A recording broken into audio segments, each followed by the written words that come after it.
ہم اگر مغربی ممالک کو دیکھیں تو ہمیں احساس ہوگا کہ نہ صرف مسلمان بلکہ دیگر مذاہب کو بھی اپنی رسومات ادا کرنے کی مکمل آزادی حاصل ہے۔ نہ کوئی مسجد بنانے کی پابندی اور نہ ہی کوئی مندر۔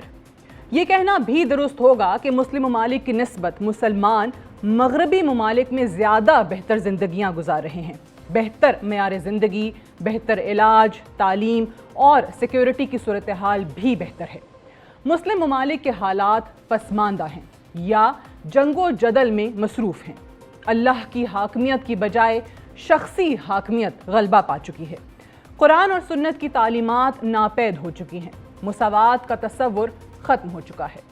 یورپ، امریکہ، کینیڈا، آسٹریلیا، نیوزی لینڈ یا دیگر مغربی ممالک سب کے سربراہان اپنے اپنے ممالک کے ساتھ دیگر دنیا میں بسنے والی مسلم آبادی کو رمضان اور عید کی مبارکباد دیتے ہیں، بلکہ عید ملن پارٹیاں رکھی جاتی ہیں اور ماہ رمضان میں افطار کا بھی بندوبست کیا جاتا ہے۔ مغرب کو ہماری نماز، روزے اور حج سے کوئی اختلاف نہیں۔ وہ چاہتے ہیں کہ ہم بس یہ کہیں کہ ان سے بہتر کوئی نظام حکومت نہیں چلا رہا اور ہم اپنی رسومات کے لیے مکمل طور پر آزاد ہیں۔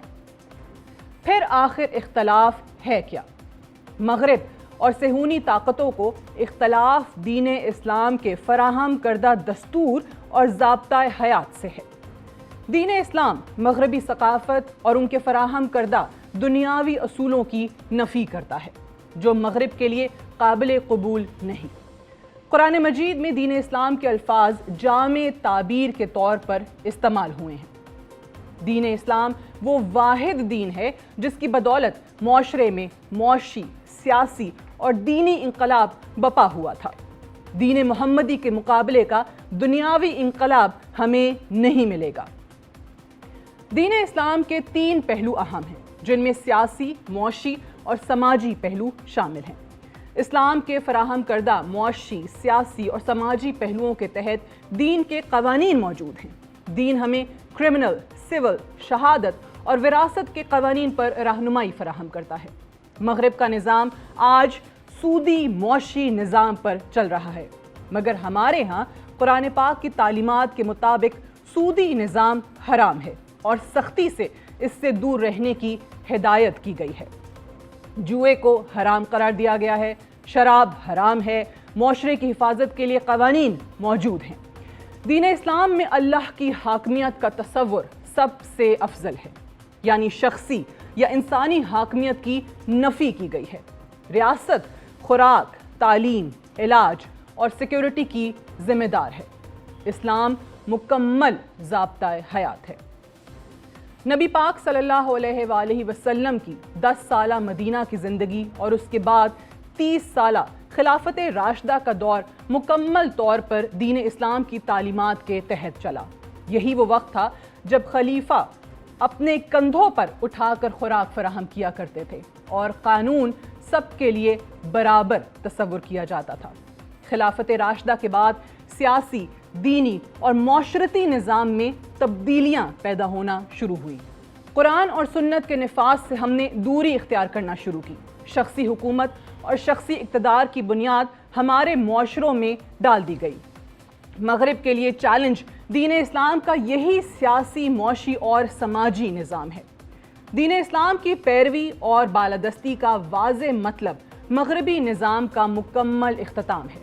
جس دن قرآن اور سنت کی روشنی میں دین اسلام کی فراہم کردہ تعلیمات کو ہم نے اپنی زندگیوں پر لاگو کر دیا تو نہ ہم میں سودی نظام رہے گا اور نہ شخصی حاکمیت رہے گی، اور نہ ہی مغرب کا فراہم کردہ جمہوری نظام حکومت پروان چڑھ سکے گا۔ گزشتہ 1 صدی سے مغرب اور امت کے مابین نظام کی کشمکش چل رہی ہے اور مغرب قرآن اور سنت کے خلاف برسرِ پیکار ہے۔ آج سے 100 برس قبل 1924 میں مغرب اور صہیونی طاقتیں اس وقت کامیاب ہوئیں جب خلافت عثمانیہ کو تقسیم کر دیا گیا۔ نہ خلافت بچی اور نہ ہی کوئی خلافت کا نام لینے والا بچا۔ اپنوں نے ہی اغیار کے ساتھ مل کر آخری خلافت کو توڑنے میں مدد کی اور اپنے شخصی اقتدار کو ترجیح دی۔ خلافت کا شیرازہ ایسا بکھرا کہ ہم آج بھی بے بسی کی ایک تصویر بنے بیٹھے ہیں۔